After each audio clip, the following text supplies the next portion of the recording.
दामोदर सावरकर शिक्षण संस्था इचलकरंजी संचलित दीन स्कूल यड्रा या आपल्या विद्यालयामध्ये आज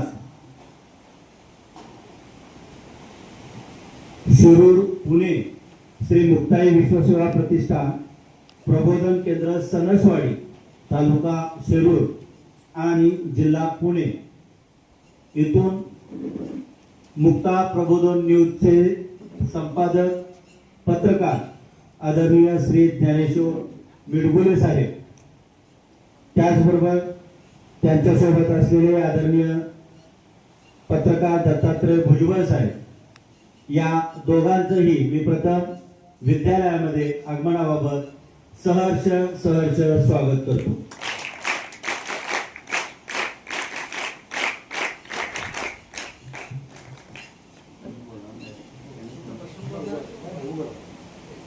आज आपल्या या विद्यालयामध्ये या दोन्ही मान्यवरांचं येण्याचं कारण म्हणजे आजची युवा पिढी अतिशय हुशार आहे.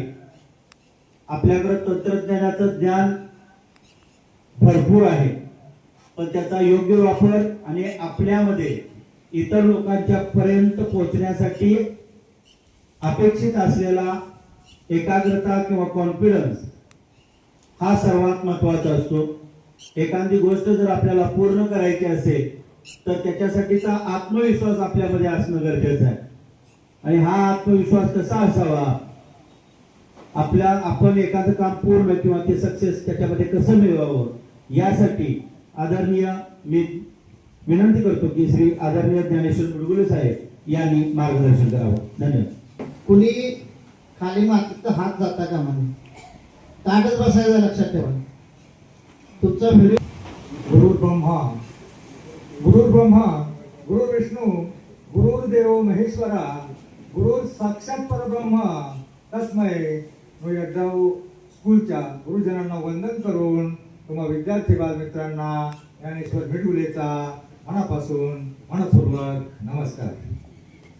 मुलांनो, फळाफुलांचा माळा पाहिजे, फळाफुलांचा माळा पाहिजे, आनंदाचा वारी सोहळाही पाहिजे, पण गावातल्या मंदिरांपेक्षाही सुंदर अशी एक शाळा पाहिजे. अशा सुंदर अशा तुमच्या शाळेतील तुम्हा सर्व सुंदर अशा मुलांना पुन्हा एकदा नमस्कार. खरं तर सर, आमच्या 70 पेक्षा सरांची 35ची पिढी हुशार आहे. 35 पेक्षाही ही 12, 13, 15ची पिढी हुशार आहे. पण भानगड काय झाली सर, ही जरा जास्तच हुशार आहे. जे चांगलं ते एकतर यांच्यापर्यंत पोहोचत नाही, पोहोचलं तरी डोक्यामध्ये घेत नाही. बघा, 700 वर्ष झाली. 700 वर्षानंतरही संतांची अभंग रूप पाहत आलोचने सुंदर ते ध्यान देवाची अद्वारी अवघाची संसार जे कारण दिले अनुरणीय तोकडा. 700 वर्षानंतरही संतांचे अभंग प्रत्येक गावामध्ये काकडा भजन हरिपाठ परिपाठ भजनामध्ये गायले जातात. ते ताजेतवाने वाटतात. शिळे वाटतात का? ते ताजेतवाने वाटतात, परंतु ते यांच्या डोक्यामध्ये बसत नाही. यांच्या डोक्यामधली ती शांताबाई गेली, आला बाबूराव. मला सांगा, डीजेचं, सिनेमाचं, ऑर्केस्ट्राचं गाणं एकच वर्ष येतं, दुसऱ्या वर्षी गायब होतं. मागच्या ते मागून 2 नंबर डोक्याला हात लावलेला, तुला शांताबाई दुसऱ्या दिवशी दिसली का रे? कारण ही मोठाली पोरं तिच्या घरापुढे जाऊन एवढी नाचली, त्या बाईला त्या वर्षी बाहेरच निघून दिलं नाही शांताबाई नावाच्या, आणि ते गाणं पण दिसलं नाही. दुसऱ्या वर्षी आला बाबूराव, परत बाबूराव दिसला का? ते संतांचे अभंग 700 वर्षानंतर प्रत्येक गावात बघा हरिपाठ. मला माहिती आहे तुमच्या पिढीला टाइम नाही, अभ्यास फार असतो. गीता, गाथा, भागवत, ज्ञानेश्वरी मोठमोठाले ग्रंथ उचकटायला तुम्हाला वेळ नाही, मला माहिती आहे. तो छोटासा हरिपाठ आहे, 4 चरणाचा असतो आणि 4च मिनिटं लागतात वाचायला. छोटासा हरिपाठामधला एखादा अभंग तुमच्या डोक्यामध्ये बसला बघा. याच्यामध्ये 38 नंबरचा अभंग आहे, अवघाची संसार सुखाचा करीन आनंदे भरीन. किती लोक काय अर्थ होतो बा याचा? अवघाची संसार म्हणजे कुणाचा म्हटलंय? आपल्या घरातला म्हणलंय का? पप्पा, मम्मी, गुड्डी, नुड्डू, चौघांचं म्हटलंय का? अवघाची म्हणजे अख्ख्या जगाचा, अख्ख्या जगाचा संसार सुखाचा करील आणि आनंद भरील तिन्ही लोक, म्हणजे आपल्या घरातले 3 लोक नाहीत, स्वर्ग मृत्यू पाताळ सगळीकडे आनंद निर्माण करेल. अभंगाच्या एका चरणाचा अर्थ एवढा मोठा असतो, पण ते आमच्या डोक्यामध्ये बसत नाही. आम्ही काय करतो, डीजे जर वाजला ना, काय करतो आम्ही, जेवत असलो आठवट गपा गप गपा गप खातो, मग हात पुसतो आणि तिकडे जाऊन लुंगी डान्स काय गाणी असतात त्या डीजेची, काय गाणी असतात रे बाळा, चांगलं असतं का, काला कावा काटे खायगा लागली नाचायला कावळ्यासारखी, किंवा मुंगळा काय गाणी काय असतात, त्याला काय मुंगळा कावळा वाईट प्राण्यांची गाणी ही तुमच्या डोक्यात बसतात. पण आमच्या संतांनी जे अभंग लिहिले, एका अभंगात एवढं सामर्थ्य बघा. 2 ओळी माग म्हणा. तुम्ही मीराबाई नाव ऐकले का? मीराबाई कोण होती? संत मीराबाई श्रीकृष्णाची एवढी भक्ती करत होते, तिचं एक चरण तुम्ही माग म्हणा आणि त्या चरणातून तुम्ही काय घ्यायचंय त्याचा अर्थ डोक्यात घ्या. बघा, जैसी लागी लगन म्हणा, मेरा हो गई मगन, ओ तू गली गली हरि गुण गाने लगी. काय 1-2 मुलींनी तोंडच उघडलं नाही. आता मी कुठं बाय तुम्हाला मुन्नी बदनामी म्हणायला सांगितलंय. संतांचा अभंग एवढा एखादा तोंडात बसला, मीराबाई सारखी पावर येईल ना. मग संतांचा अभंग त्याचा अर्थ चांगला होतो. म्हणून अभंग या शब्दाचाच अर्थ असा आहे, ज्याच्या आयुष्यामध्ये 2 अभंग पाठ असतील आणि त्याच्या एका चरणाप्रमाणे वागायचा प्रयत्न केला, तुमचं जीवन कधीच भंग होणार नाही. काय अर्थ होता आता तुम्ही म्हणला, जैसी लागी लगन, जैसी लागी लगन म्हणा,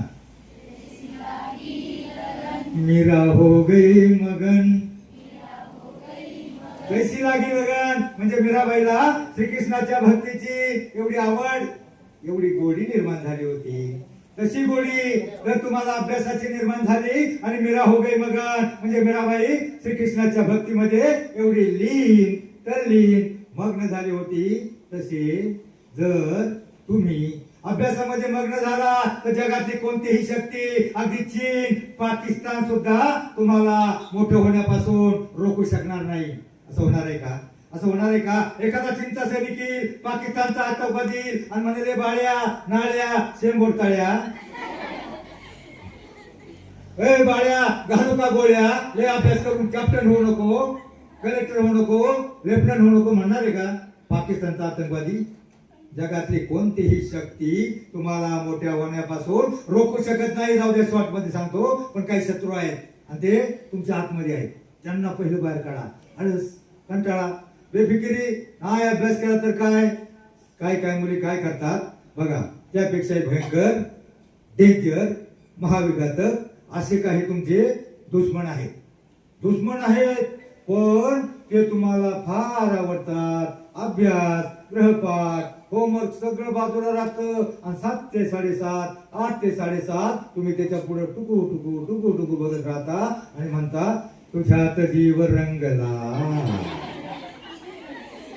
काय मालिका असतात त्या मालिका काय असतात, त्या बाईने त्या बाईची खोडी कशी करायची आणि दुसरीने कशी कुरघोडी.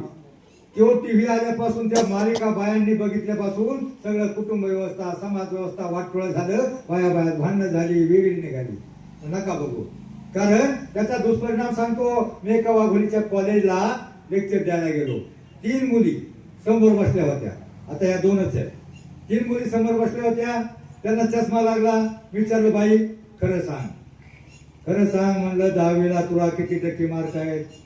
एक म्हणली 52%, दुसरी म्हणली 53%, तिसरी म्हणली 45%. मी म्हटलं तुम्हाला चष्मा लागलाय त्याचं कारण, बाई तुला किती मार्क आहेत 10वीला? तुझ्यावर गेले नाही का? तर तिने मी म्हटलं चष्मा लागलाय आणि नेमका कशानं, आज जास्त अभ्यास केल्यानं का जास्त कशानं?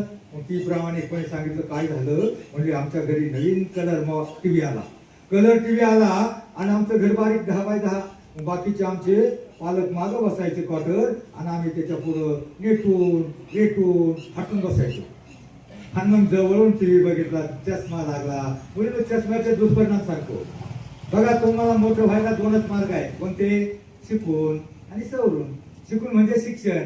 आता शिकायचं असेल तर पुढे इंटरनेटचा जमाना आहे, कॉम्प्युटर आहे, लॅपटॉप आहे, लहान लहान अक्षर असतात ते दिसणार नाहीत. आणि मग तुम्ही काय झालं, एक मी वधूवर सूचक केंद्राचा सदस्य आहे. मुलींना तुमच्या जरा ताड बसा, सगळी जरा ताड बसा. काय आहे, येत्या पावणे 1 तासामध्ये मी तुमची बॅटरी एवढी फुल चार्जिंग करून देणार आहे, एवढी फुल बाबा वाकलाय ना, एवढी फुल चार्जिंग करून देणार आहे, कमीत कमी तुमची लग्न होईपर्यंत उतरणार नाही. कारण का मी फिरतो असं शासनाने सांगितलं. का फिरतो मी माहितीये का सर? मुख्य कारण सांगतो, जाऊ द्या बाकी सांगण्यापेक्षा. आपल्या महाराष्ट्रामध्ये एवढं प्रदूषण झालंय, एवढी दूषित वातावरण झालंय, एवढं प्रदूषण झालंय सर. प्रत्येक गावामधली 10 ते 12% पोरं बिगर लग्नाची आहेत सर. आहे का नाही इकडे काय माहित नाही. आणि ती कोणती आहे मुलांना नीट ऐका, ती कोणती आहे सांगू का?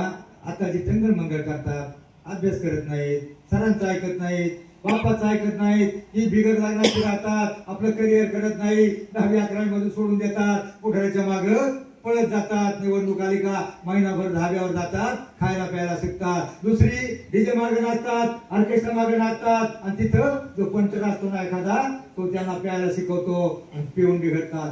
दुसरी पाटलांचा बैलगाडा, तिकडेच राहणा करतात 3 दिवस. मग अशी काही कारण आहेत. ही मुलं मग बिगर लग्नाची राहतात, जी आपली करिअर करत नाहीत, आणि मग अशीच राहतात. अशा करिअरलेस मुलांना, ज्यांना नोकरी नाही, कामधंदा नाही, त्यांना कोण देणार छोकरी? देणार आहे का? मग पहिलं करिअर करायचं. मला माहितीये तुम्ही देव नाही होऊ शकणार. देवांची संख्या किती कोटी आहे मुलांना? देवांची संख्या 33 कोटी. मला 33 देवांची नावं सांगा पटकन. 33 कोटी म्हणजे 33 प्रकारचे वगैरे काहीतरी संकल्पना असावी. पण आजही मुलांनो, आजही आपल्या देशामध्ये जिथे जाते, हसते खेळते, जिवंत 33 कोटी देव आहेत. मूर्तीतले नाही बरं का, दगडाचे नाहीत, मातीचे नाहीत, चांदीचे नाहीत, सोन्याचे नाहीत, लाकडाचे नाहीत, जिवंत देव आहेत. कोणते देव आहेत? कोणते कोणते? आपण कोणते? 33 कोटी दाखवा ना मला कोणते. बरं जाऊ द्या, आपला वेळ कमी आहे. आपल्या देशाची लोकसंख्या 140 कोटीच्या वर पोहोचली असताना त्यापैकी बरोबर सरकारी आकडेवारी आहे देवांची बरं का. 33 कोटी सरकारी आकडेवारी बरोबर आहे. सरकारी आकडेवारी म्हणजे सरकारी नोकर नाही बरं का. नोकर तर लय बेकार भ्रष्टाचार करून, भ्रष्टाचारी दुष्ट, त्याच्यामध्ये देव नाही. पण कोणते 33 कोटी आहेत? तर बालवाडीपासून मास्टर डिग्री पर्यंत जे विद्यार्थी आहेत ना, त्यांची संख्या बरोबर 33 कोटी आहेत. जे निष्पाप, निरपेक्ष, सात्विक, निर्भेळ वृत्तीचे जे विद्यार्थी आहात ना, तुम्हीच खरे देव आहात. आणि तुमच्यातलं देव पण टिकवण्यासाठी, जगवण्यासाठी, जागवण्यासाठी आमच्या संत निळोबाराय दिंडीतर्फे छोटासा प्रयत्न.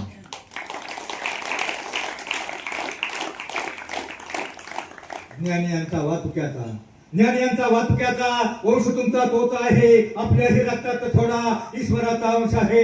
ईश्वर देव म्हणजे तरी काय असतं? आत्मा हात परमेश्वर. पण कोणता आत्मा? निष्पाप, निरपेक्ष, सात्विक, निर्भय. तोपर्यंत तुमच्यामध्ये वाईट वृत्ती येत नाही ना, तुम्हीच खरे देव आहात. आयुष्यामध्ये तुमच्यामध्ये तो सैतान, तो राक्षस घुसून देऊ नका. कारण या कलियुगामध्ये देव आणि राक्षस एकाच ठिकाणी राहतात. कुठे राहतात माहिती का? पहिले युग झाले त्रेतायुगामध्ये देव आणि राक्षस वेगवेगळ्या लोकांमध्ये राहत होते. म्हणजे राक्षस लोक वेगळा, देव लोक वेगळा. नंतर आलं सत्ययुग. सत्ययुगामध्ये जरा तार बसा, मी प्रश्न विचारणार बरं का. प्रश्नाला मी उत्तर देणार आहे. 33 कोटी देव म्हणजे ना रावळी ना देवळी, ना रावळी ना देवळी, ना कोणत्या विठेव विद्या मंदिरात साक्षात 33 कोटी देव. हा कविता संग्रह आहे. आणि तुम्हीच माझ्यासाठी देव आहात. म्हणून जरा ताळ बसा. मी काय सांगत होतो आता? सत्ययुगामध्ये देव आणि राक्षस वेगवेगळ्या लोकांमध्ये एकाच लोकांमध्ये राहत होते. त्रेतायुगामध्ये देव आणि राक्षस वेगवेगळ्या लोकांमध्ये राहत होते. सत्ययुगामध्ये देव आणि राक्षस वेगवेगळ्या एकाच लोकांमध्ये राहत होते. म्हणजे जसा राम अयोध्येमध्ये आणि रावण श्रीलंकेमध्ये, म्हणजे एकाच जगामध्ये राहत होते. नंतर आलं द्वापार युग. द्वापार युगामध्ये देव आणि राक्षस एकाच वाड्यामध्ये, एकाच घराण्यामध्ये, एकाच भावकीमध्ये राहत होते. म्हणजे कोण? धर्मराज, अर्जुन, नकुल, सहदेव आणि दुसरं कोण? दुर्योधन, दुःशासन. म्हणजे वाईट वागल तो राक्षस. दुर्योधन, दुःशासन एकाच वाड्यामध्ये राहत होते आणि या कलियुगामध्ये देव आणि राक्षस कुठे राहत असतील? कुठे राहतात बाळांनो? काय अंदाज तुम्हाला? एकाच माणसाच्या मनामध्ये राहतात. आणि ते मन शुद्ध करा. मनामध्ये वाईट विचार जर आला ना, तुमच्यात राक्षस निर्माण होतो. आणि मनामध्ये चांगला विचार आला, तुमचं मन शुद्ध करायचं. या कलियुगामध्ये एकच साधन आहे. पहिल्या युगामध्ये, जे पहिलं युग झालं त्रेतायुगामध्ये, एक मार्ग होता. काय? जप तप करायचे. त्याच्यानंतरच्या सत्ययुगामध्ये काय होतं? यज्ञ याग. त्याच्यानंतरच्या द्वापार युगामध्ये भक्ती, भावभक्ती. आणि आताच्या कलियुगामध्ये एकच साधन आहे तुम्हाला देव होण्याचं, ते म्हणजे प्रार्थना. प्रार्थना करतो ना आपण, इतनी शक्ती हमें दे ना दाता म्हणा. मन का विश्वास कमजोर होना, हम चले नेक रास्ते से हमसे भूल कर भी कोई भूल होना. कोणती चुकी हो नको. म्हणजे कोणती चुकी? आम्ही एखाद्याची खोड केली, एखाद्याला शिव्या दिल्या, एखाद्याचं काही चोरलं, एखाद्याची वाईट वागलो, एखाद्याची छेडाछेड केली, म्हणजे आमच्या हातून अशी कोणतीही चुकी होऊन देऊ नको. तरच आमच्या मनामध्ये, या कलियुगामध्ये देव एकाच माणसाच्या, प्रत्येक माणसाच्या मनामध्ये राहतात. आपलं मन शुद्ध करायचं एकच साधन आहे, ते म्हणजे प्रार्थना, भजन, कीर्तन.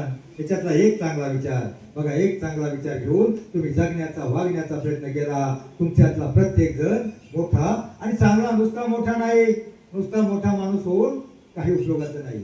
तर तुमच्यातला प्रत्येक जण मोठा होऊ शकतो, हा विश्वास देण्याचा माझा प्रयत्न आहे. बघा, माणसाला जीवनामध्ये यशस्वी होण्यासाठी माणसाजवळ आत्मविश्वास हवा. माणसाजवळ आत्मविश्वास हवा. आणि तो आत्मविश्वास मिळवण्यासाठी थोडा तरी संतांचा आणि शिवरायांचा इतिहास ज्ञात हवा. जगावं कसं? जगावं कसं आम्हाला छत्रपती शिवरायांनी शिकवलं. मारावं कसं हे शंभूराजांनी शिकवलं. आणि वागावं कसं हे संत समाज सुधारकांनी शिकवलं. आता हे मला सांग बाळू, हे खड्या खेळू. सरांनी काय सांगितलं? मातीत हात नाही घालायचा. ऐकलं का तू? 3 लोक तुमचं भलं चित्तात, त्यांचं जर ऐकलं नाही तर तुमचं आयुष्य बर्बाद होऊ शकतं. कोणती 3 बाळा? जगातली फक्त 3च लोक असे आहेत जे तुम्ही भलं व्हावं, तुमचं चांगलं व्हावं, तुम्ही खूप मोठे व्हावा असं 3च लोकांना वाटतं. कोणत्या लोकांना? आई, वडील आणि शिक्षक. मग त्यांचं ऐकलं पाहिजे ना. सरांनी सांगितलं खड्या नको खेळू, हा लागला खाडे खेळा पोरीसारखे. ऐकलं का?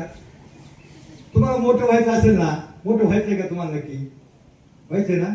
एक अर्धा मिनिटाचा मंत्र सांगू. मंत्र नाही बरं का, मंत्र तंत्र जादू टोना बोवाबाजी नाही. अगदी प्रॅक्टिकल सांगू का? अर्धा मिनिट लागतो. कराल का सगळेजण प्रयोग? अर्धा मिनिटाचा प्रयोग आहे. प्रयोग म्हणजे काय मला सांगा. तुम्ही घडवून येता, निघताना आई डब्बा देते, बाप तुम्हाला काय लागेल तर पैसे देतो. आणि मग मला सांगा, घरी निघताना तुमच्यातले किती जण देवाच्या पाया पडून येतात? देवाच्या 2-3 जण जाऊ द्यायचे, 2-4 जण हात खाली करा, काय अडचण नाही.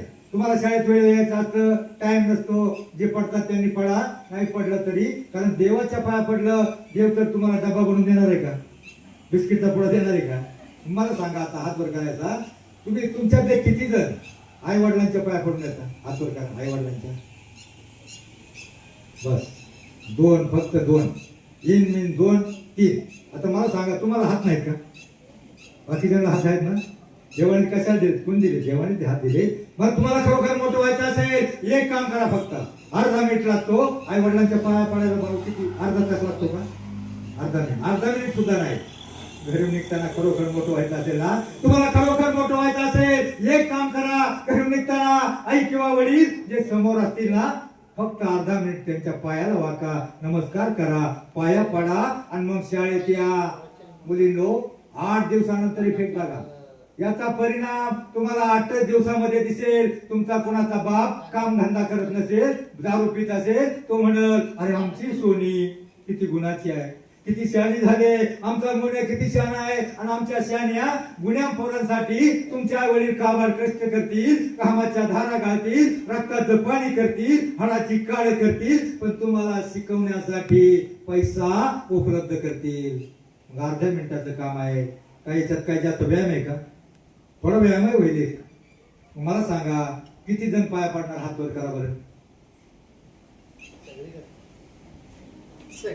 बळच नका करू मनापासून.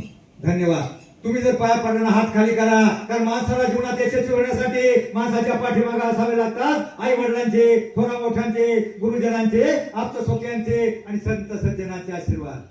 आणि हे आशीर्वाद तुम्हाला आई आणि गुरु देत असतात. म्हणून आयुष्यामध्ये त्यांचं ऐका. त्यांचं ऐकलं ना तुमचं कधीच वाईट होणार नाही. फक्त 3च लोक तुमचं भलं चित्तात. असं होणार आहे का? तुम्ही आता शिकला, डिप्लोमा झाला, डिग्री झाला, इंटरव्ह्यूला गेला, तिथे इंटरव्ह्यूला गेल्याच्या नंतर तुमची इंटरव्ह्यू घेतली जाईल. 100 उमेदवार असतील, मग ते 100 पैकी बाकीचे 99 जण असं म्हणतील का अरे आम्हाला नको, यालाच नोकरी द्या, असं म्हणणार आहे का? म्हणजे जगातली कोणतीही बाकी कोणताही माणूस तुमचं भलं चितणार नाही, तुमचा भाव कितला नाही, गाव कितला नाही, तुमची जोडीदार नाही. फक्त 3च लोक आई वडील आणि शिक्षक यांचं जर ऐकलं, त्यांच्या म्हणण्याप्रमाणे जर तुम्ही गृहपाठ होमवर्क अभ्यास वेळेवर केला आणि संतांच्या विचाराप्रमाणे चांगलं वागला, मनातला राक्षस काढून टाकला, मन शुद्ध करण्याचं काम फक्त बघा. ते एक कविता होती, मन शुद्ध तुझ गोष्ट हाय पृथ्वी मोलाची. म्हणा तू चाल पुढ तुला रगड्या भीती कशाची, परवा भी कुणाची. झेंडा भल कामाचा जो घेऊन निघाला, वाट मधी काट कुट बोचती त्याला. रागात निघल तरी बी हसल शाबास त्याची. तू चाल पुढं. म्हणजे वाटेमध्ये तुम्हाला काटे कुठे भेटतील, तुम्हाला छेडणारे भेटतील, तुम्हाला नडणारे भेटतील. न घाबरता मन शुद्ध करून तुम्ही खरोखर निघाला तर यशाच्या मार्गापर्यंत तुमचा झेंडा जाणार आहे. मुलींनो, आमचे 35 लाख वारकरी, 35 लाख वारकरी गेल्या वर्षी पंढरपूरला होते. तुम्ही अशी एखादी बातमी ऐकली का? 20 दिवसाच्या 25 दिवसाच्या वारीमध्ये एखाद्या पेपरला, टीव्हीला बातमी पाहिली का? एखाद्या वारकऱ्यानं एखाद्या मुलीचा, महिलेचा विनयभंग केलाय? ऐकली का? का नाही?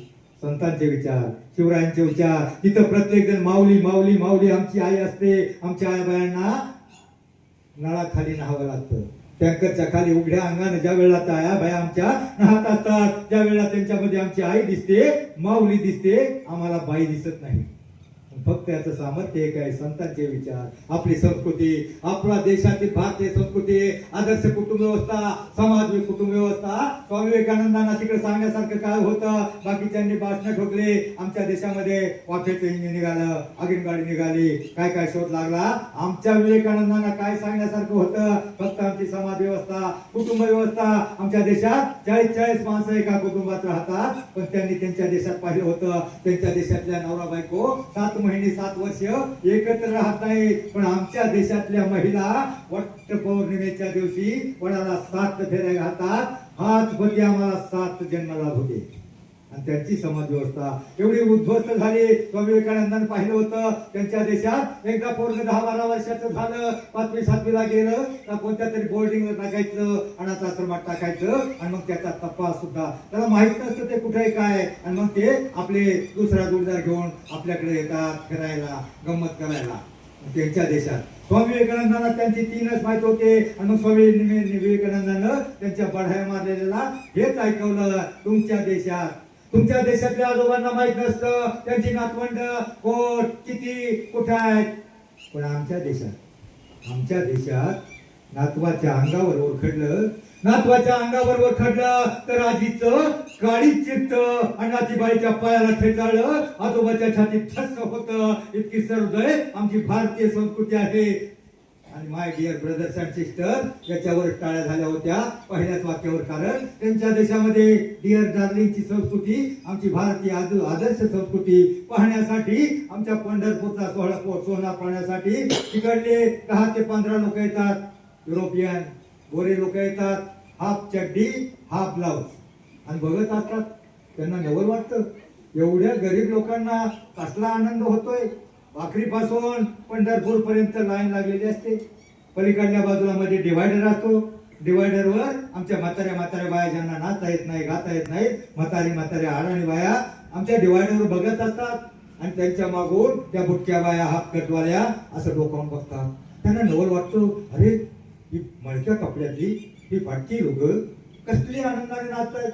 काय आनंद मिळतोय, कशाचा आनंद मिळतोय यांना काही बोध होत नाही. त्यांना नवल वाटतं, आश्चर्य वाटतं. आणि ते आपले लोक एका बाजूला माऊली, एका बाजूला ज्ञानोबा तुकाराम गजर चालू असतो आणि कुणी विठ्ठल, कुणी फुगड्या खेळतं, कुणी भारुड म्हणतं, कुणी गवळण म्हणतं, कुणी मनोरे लावतं. आणि हे बघत असताना की हाफ चड्डी हाफ करतं आपल्या याराला म्हणते, हो वंडरफुल, हो वंडरफुल.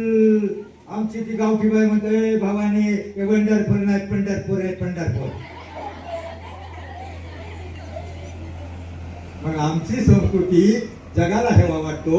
ही संस्कृती जपा. बस मुलांनो, मला वाटतं वेळ बराच झाला. एक प्रश्न विचारतो. प्रश्न असा आहे, हे पुस्तक द्यायचंय 33 कोटी देव राव ओळीना देव ओळीना कोण त्या विटेव विद्या मंदिरात साक्षात 33 कोटी देव तुम्हीच खरे देव आहात. प्रश्नाचं उत्तर देईल. त्याच्या नावाने हे पुस्तक लायब्ररीमध्ये असेल आणि त्याला हरिपाठ दिला जाईल. हरिपाठाच्यासाठी काही एक अभंग फक्त परिपाठामध्ये घ्या. संस्काराची गरज आहे. अध्यात्म परमार्थ तुमच्यात भिनलं पाहिजे. तो प्रश्न असा आहे, छत्रपती शिवराय त्यांच्या दोन्ही मुलांची आणि सुनांची नावं काय पटकन सांगा. सोपा प्रश्न. तुम्ही इतिहास वाचला असेल का नुसता टीव्ही बघितलाय मला माहित नाही. नुसता टीव्ही बघितला असेल तर माहित नसेल. छत्रपती शिवराय मालिका बघितली असेल, शंभूराजे मालिका बघितली असेल तर तुम्हाला माहित असेल. काय ना, राजाराम महाराज, त्यांच्या पत्नी ताराबाई. करेक्ट. येसुबाईच्यासाठी टाळ्या वाजवा. जय ग्राम. सगळे हे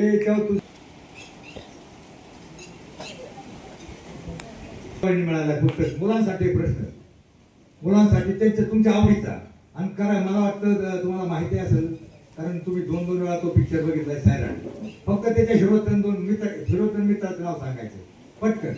वेळ कमी, वेळ संपलेली. संधी उपलब्ध करून दिली त्या क्रांतिज्योती सावित्रीबाई फुले.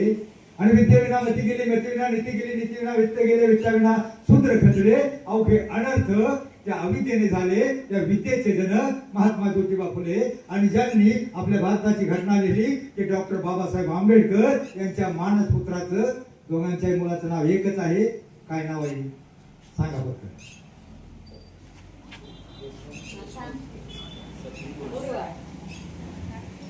सांग. यशवंत. त्याच्यासाठी टाळ्या वाजवा. काय तू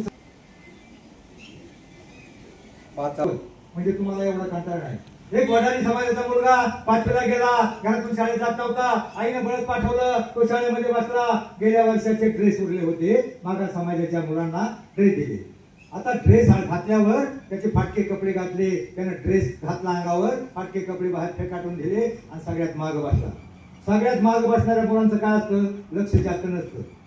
ते माग गाडीकडे बघल, याच्याकडे बघल. माग बसला आणि माग बसल्यावर खुशीत होता, तो आनंदात होता. त्याला बरं वाटलं होतं, शाळेत यायचं नव्हतं पण ड्रेस मिळाल्यावर बरं वाटलं. पण मागचं शेजारचं पोरग थोडं चमत्कारिक होतं.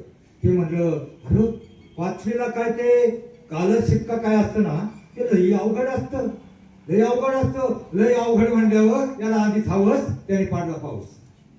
मग घेऊन जे मागच्या माग पळाला. अवघड म्हणल्यावर धापा टाकत गेलं. 4 किलोमीटर त्याची आई खडी फोडत होती. खडी फोडणारे ऐकलं, धापा टाकणारं पोरग बघितलं.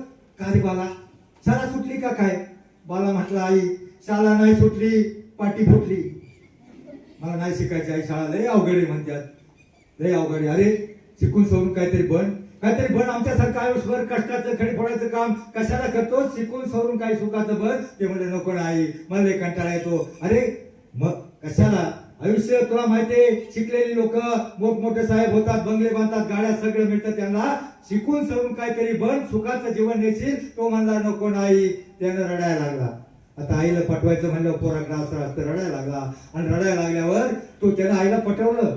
आई असं करतो ना, मला लय कंटाळा अवघड आहे, मी असं करतो ना आई, तू दिवसभर खडी फोडतेस, 300 रुपयाचे काम होतं, मी पण थोडी फोडतो, मी तुला मदत करेल आणि मग मलाही 50-100 रुपये मिळतील, तुला हातभार लावत आणि माझाही काज वाटल. आई म्हटली मर मेल्या तुझ्या नशिबातच नाही तू, असं म्हणून तिने हातोडा त्याच्या हातामध्ये दिला. हातोडा हातामध्ये घेतला पोरानं आणि त्याला वाटलं आता सुटलो म्हणून त्यानं तो हातोडा घेतला, मोठमोठे दगड सोडले, त्याच्यापेक्षा लहान लहान दगडावर ते ठोके घालायला लागलं. ठोके घालता 20-25 मिनिटांमध्ये कामं झालं. आता मला सांग बाळा, खडी फोडायचं सोपं आहे का अभ्यास करायचं? अभ्यास सोपं आहे ना. त्याला वाटलं सुटलो, 15 मिनिटात 20 मिनिटात घामा झाला. आईला म्हणला पाणी, आई अर्धी बाटली पिली होती आणि अर्धी बाटली त्यानं येते घाटा पोरग पाणी पिलं. थोडा आवाका आला. थोडासा आवाका आल्यावर परत त्याने हातोडा घेतला, जोरानं मारायला लागलं. 10-15 मिनिटांमध्ये परत घामाघूम झालं, डोळे पांढरे केले, जीभ आडवी पडली. आईनं म्हणलं आई पाणी. आई म्हटली अरे आता अर्धी बाटली मी पिले होते, अर्धे तुला दिलं, आता कुठे पाणी? तिथं 4-3 किलोमीटर कुठे, इथं विहीर नाही, घर नाही, आता कुठून देणार पाणी? परंतु ते पोरग पाणी करून डोळं पांढरं केलं. पोरग खाली कोसळलं. पाणी करता पोरग जसं खाली कोसळलं तसं आईनं हंबाडा फोडला. कसली मी अभागी आई, पोरग मरतं किंवा काय, त्याला मी पायी देऊ शकत नाही. आई खाली बसली. हंबाडा फोडणाऱ्या त्या पाणी करणाऱ्या मुलाला मांडीवर घेतलं. पोरग मरतं किंवा काय, आईनं हंबाडा फोडला. आई रडायला लागली आणि रडणाऱ्या आईच्या डोळ्यातले 5-10 अश्रू पाणी करणाऱ्या, तोंड वासून पाणी करणाऱ्या त्या मुलाच्या तोंडामध्ये पडले. आता मला सांगा, अश्रूंना थोडी तहान लागणार आहे का? थोडासा ओलावा त्या असूनता वाटला. ओलावा वाटल्याने त्यानं जीभ बाहेर काढली आणि थोडेसे डोळे उघडले. पण तेवढ्यामध्ये करमाळा तालुक्याचा सत्य घटना सांगतोय. ही सत्य घटना सांगतो. 5वीतल्या वडिलाचा मुलगा पुढे कसा कोण झाला हे तुम्हाला सत्य घटना आजही जीवनला तो माणूस मिळेल. काय सांगत होतो मी आता? काय सांगत होतो? मागचा 10वीचा मुलगा लक्ष आहे का? आता मी काय सांगत होतो, काय होते 10वीच्या मुलाचं लक्ष जरासा भाव चढलेला असतो. ते जर इकडे तिकडे बघत असतं त्याचं लक्ष नसतं, ते चुकून मागं बघतोय आणि त्याचं लक्ष इकडे नाही. त्याचं लक्ष एवढं असतं आपल्याकडे कुणी बघतंय का काय. आपल्याकडे जर कुणी बघितलं ते मनातच म्हणते जेव्हा बघतेस तू माझ्याकडे.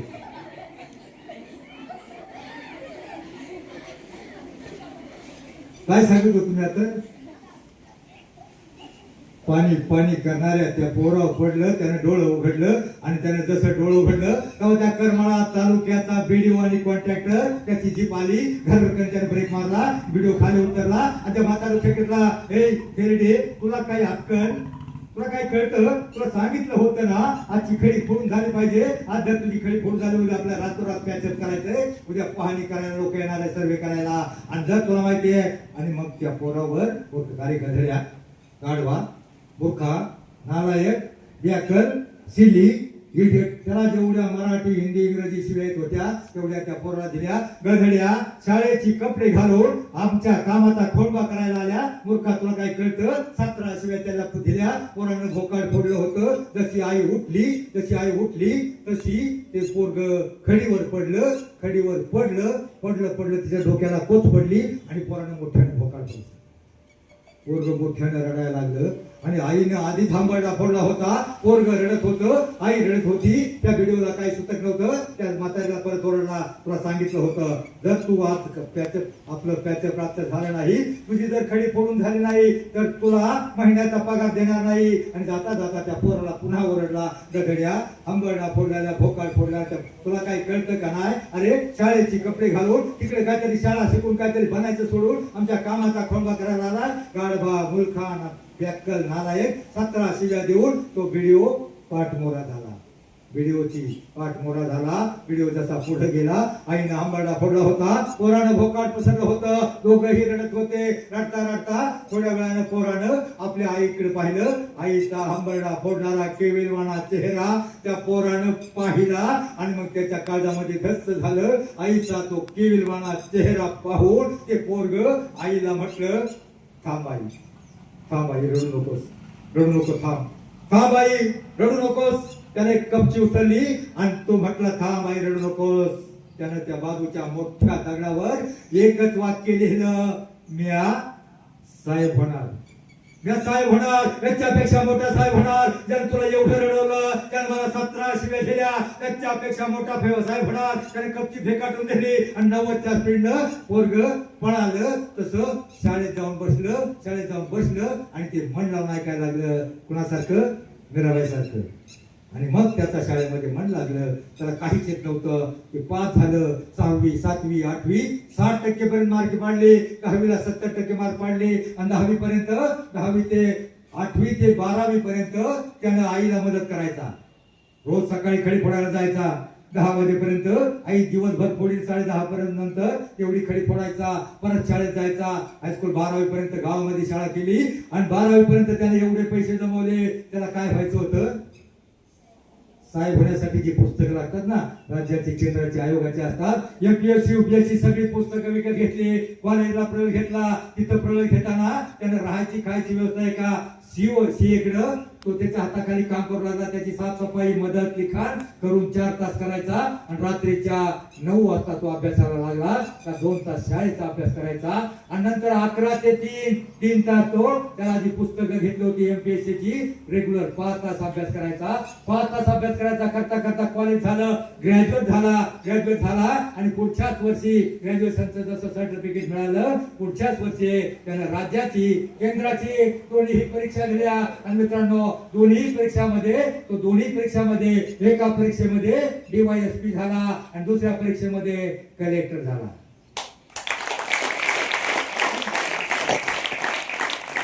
मला सांगा मुलांनो, त्याला शाळेत जायचं नव्हतं, अभ्यासाचा कंटाळा होता, मग कसं काय झालं? जाऊ द्या, कलेक्टर झाला. आणि करमाळ्याचा जो व्हिडिओ होता ना, शिवाय दिल्या होत्या, तो त्याचे प्रमोशन होऊन तो सोलापूरला गेला. शिव म्हणजे उपकार्यकारी अभियंता. आणि मग तो सोलापूरला गेला. आणि याची जी पोस्टिंग पहिला कलेक्टर झाला, नवीनच पोस्टिंग त्या सोलापूरला जिल्हाधिकारी ऑफिस मध्ये झाली. कोणता नवीन कलेक्टर येणार आहे, कोणता अधिकारी येणार आहे? आणि त्यावेळेला सगळे स्टाफ 5-7 जो स्टाफ असतो ना, सीओ, कार्यकारी अभियंता, क्लार्क, मुख्य क्लार्क, 5-7 अधिकारी, कोणता कलेक्टर येणार असं गेटच्या बाहेर उभे होते. गेट मधून एक एंट्री केली. एक काळा कुट्ट सफारी जर्किन घातलेला एक तरुण डवळाने आतमध्ये एंट्री करत होता. सगळ्यांनी पाहिलं. तो जवळ आला. त्यानं त्या सगळ्या 5-7 अधिकाऱ्यावर नजर फिरवली. आणि त्या 5-7 अधिकाऱ्यातला एक अधिकारी त्या कलेक्टर झालेल्या वडाऱ्याच्या मुलाला ओळखीचा वाटला. कोणता ओळखीचा वाटला? मागून 2 नंबर लास्ट. कोणता अधिकारी ओळखीचा वाटला?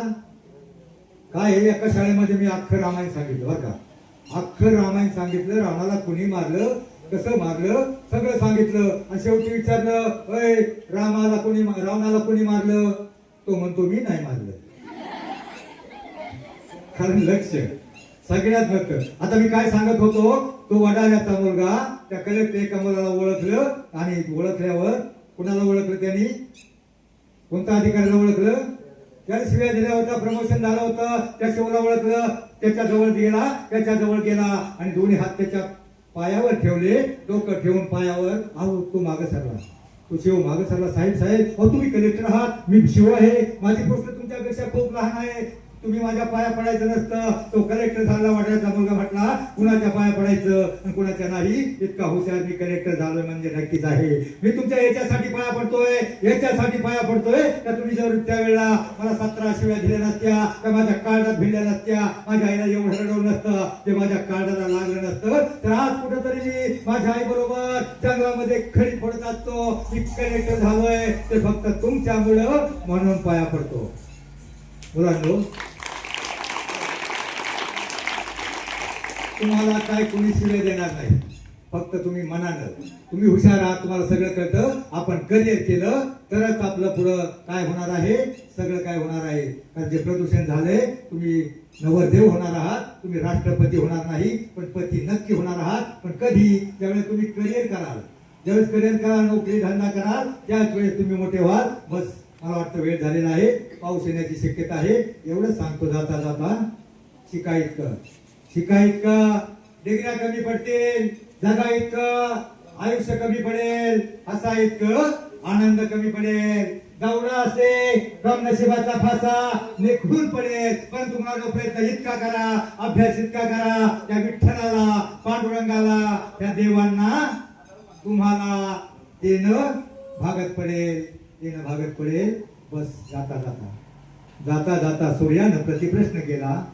जाता जाता सूर्यानं प्रतिप्रश्न केला, माझ्यानंतर या जगाला कोण प्रकाश देईल? त्यावेळी चंद्र शरमला, मोठमोठे तारे नरमले. एक पंथी समोरून म्हणाली, प्रभू माझ्या परीनं मी नक्की प्रयत्न करेन. त्याच वेळेला माझ्यासारखे एका काजव्याने ठरवला, त्याच वेळेला माझ्यासारखे एका ध्येयवादी पत्रकारानं ठरवला, कुठतरी काना कोपऱ्यात जाऊन लुकलुकेल अज्ञानाच्या अंधाराला प्रकाशाचं अस्तित्व दाखवून थांबेल, दाखवून सरेल. जय हिंद, जय महाराष्ट्र. विनायक दामोदर सावरकर शिक्षण संस्था इचलकरंजी संचलित या आपल्या विद्यालयामध्ये आज आदरणीय श्री ज्ञानेश्वर मिडगुले साहेब, पत्रकार, त्याचबरोबर प्रबोधनकार, व्याख्याते यांनी या ठिकाणी आपल्याला चांगलं मार्गदर्शन केलं. त्याचबरोबर त्यांच्यासोबत उपस्थित या ठिकाणी मुक्ताई प्रबोधनी न्यूजचे दत्तात्रय भुजबळ साहेब हे सुद्धा पत्रकार या ठिकाणी उपस्थित आहेत. त्या दोघांचं मी सांस्कृतिक विभाग, विद्यालय, संस्था व आपल्या सर्वांकडून आभार मानतो आणि हा कार्यक्रम संपला असं जाहीर करतो. धन्यवाद.